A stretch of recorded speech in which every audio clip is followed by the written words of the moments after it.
You're listening to Audiology. Support this channel by becoming a member and be sure to submit your request for topics in the comments below. During World War I, there was widespread concern in the United States about the loyalty of immigrants and ethnic groups. Many were suspected of having stronger ties to their countries of origin than to the United States. President Wilson in 1915 expressed this concern vividly. He accused what he called hyphenated Americans of infecting the country with disloyalty, as if it were a poison spreading through the nation's veins. Wilson was adamant that such disloyalty, driven by passion and anarchy, needed to be stamped out. These sentiments gained even more urgency with the Russian revolutions in 1917, heightening fears of anarchists and communists, especially amid increasing labor protests like the Seattle General Strike in February 1919. These concerns seemed validated when, in 1919, followers of the Italian anarchist Luigi Galleani, known as Galleanists, launched bombing attacks in the U.S. At the end of April, they mailed around 30 letter bombs to high-profile figures, including government and business leaders. Though not all bombs reached their targets or detonated, there were injuries, notably a housekeeper at Senator Thomas W. Hardwick's home who tragically lost her hands. Then on June 2nd, a more intense series of bombings took place in 8 American cities. These included a significant explosion at the Washington, D.C. residence of Attorney General A. Mitchell Palmer. This second wave of attacks, resulting in the death of a night watchman named William Boehner, and including attacks in the nation's capital, deeply alarmed the public. Each bomb was accompanied by flyers declaring war on capitalists under the banner of anarchism. In June of 1919, Attorney General Palmer had a chat with the House Appropriations Committee, sharing his concern that radicals were plotting to overthrow the government in one swift move. He was looking to increase his budget to $2 million from an existing $1.5 million to better chase down these radicals, but Congress only agreed to give him an extra $100,000. A raid on an anarchist group in Buffalo, New York in July of the same year didn't quite hit the mark. A judge decided to throw out Palmer's case, pointing out that the 3 arrested radicals were simply exercising their free speech rights by proposing changes to the government, not inciting violence. This setback showed Palmer that he needed to lean on immigration laws, which allowed for the deportation of foreign anarchists, whether they were violent or not. But to actually deport anyone, he needed the green light from the Department of Labor, since only the Secretary of Labor could order the arrest and deportation of immigrants breaking these laws. On the 1st of August in 1919, Palmer appointed 24-year-old J. Edgar Hoover as the chief of a new division within the Justice Department's Bureau of Investigation, named the General Intelligence Division. This team was tasked with digging into radical groups and figuring out who was involved. Anxiety over threats to the country's peace and stability spiked with the Boston police strike in early September. The Senate got involved by October 17th, unanimously demanding Palmer to spill the beans on what he had been doing, or not doing, about radical foreigners. The action kicked off at 9 p.m. on November 7, 1919, on the second anniversary of the Bolshevik Revolution.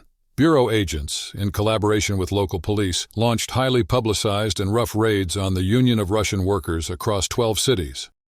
Reports flooded in about individuals being roughed up during their arrests, with many later saying they were threatened and beaten while being interrogated. The raids weren't exactly precise. American citizens, innocent bystanders mistaken for Russians, and even teachers holding night classes were swept up. In New York City alone, despite 650 arrests, only 43 people were actually deported. Responding to the Senate's October inquiry, Palmer revealed that his department had painstakingly compiled a list of 60,000 names. Working through the Department of Labor, they managed to arrest 250 dangerous radicals during the November raids.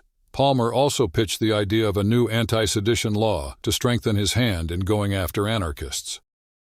As Attorney General, Palmer was completely enveloped in dealing with a coal strike by the United Mine Workers in late 1919.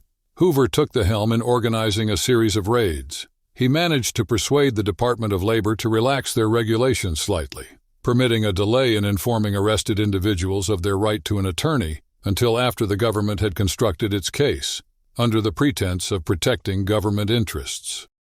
Hoover also expanded the Department of Labor's readiness to act against the Communist Party, to include actions against a similar group.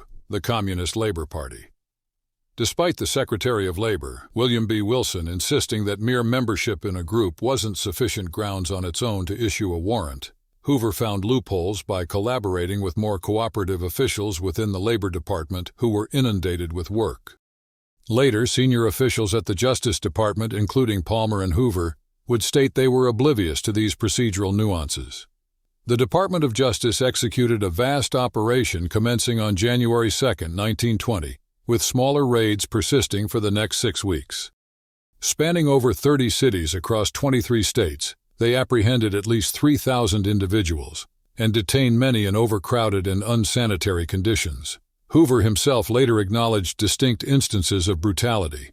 Numerous detainees were simply victims of being in the wrong place at the incorrect time, encompassing non-radical members of the organization's targeted visitors, and at times American citizens who were not meant to be arrested or deported whatsoever.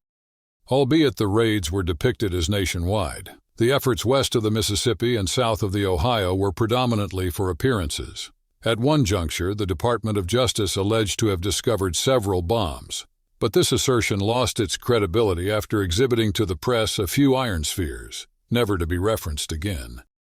Ultimately, the raids resulted in the finding of only 4 ordinary handguns. Despite predominantly positive press coverage, there was substantial criticism from leftist media and prominent individuals like Francis Fisher Kane, the U.S. Attorney for the Eastern District of Pennsylvania, who resigned in protest.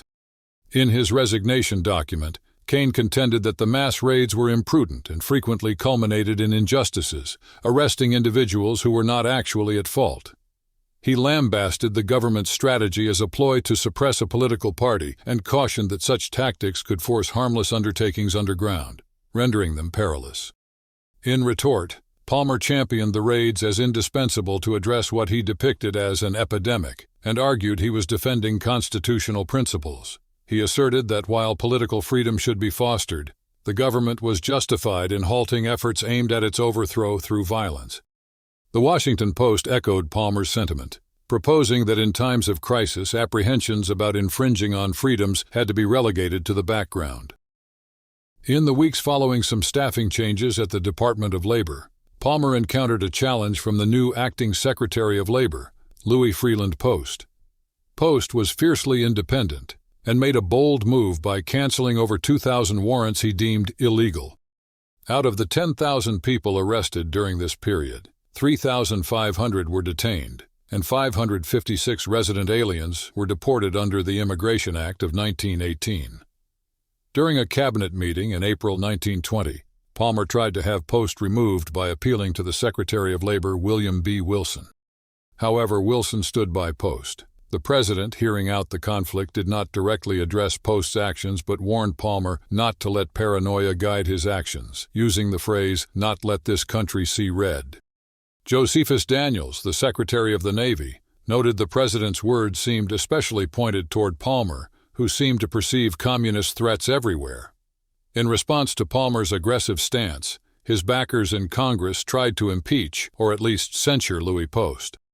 However, the momentum for action against Post dropped when Palmer's prediction of a radical uprising on May 1, 1920, did not come to pass. Post, defending himself in front of the House Rules Committee, proved to be a formidable and persuasive speaker, to the point where even Congressman Edward W. Pugh, who was expected to be on Palmer's side, praised Post for sticking by his principles. On May 28, 1920, the American Civil Liberties Union released a report condemning the Justice Department for the unlawful arrest of suspected radicals, illegal entrapment, and holding detainees incommunicado. This report was endorsed by several respected legal professionals. Moreover, Harvard professor Zechariah Chafee critiqued the legal missteps during the raids and deportations, highlighting the irony of using imprisonment against dissenting voices, especially by someone of Quaker background like Palmer. In June, during a hearing with the Rules Committee, Palmer lashed out at Post and his defenders, accusing them of sympathizing with anarchists. This dispute, highlighted by the press, painted the Wilson administration as ineffective and divided. Also in June 1920, Massachusetts District Court Judge George W. Anderson criticized the Department of Justice by comparing their actions to that of a mob, leading to the release of 17 detained aliens and effectively halting any future raids. Palmer's political aspirations took a hit when he failed to secure the Democratic nomination for president in the same year. Despite this setback, the campaign of anarchist bombings that initially prompted such heavy-handed government response continued sporadically for another 12 years. Thanks for watching. Share your thoughts in the comments and subscribe for more content.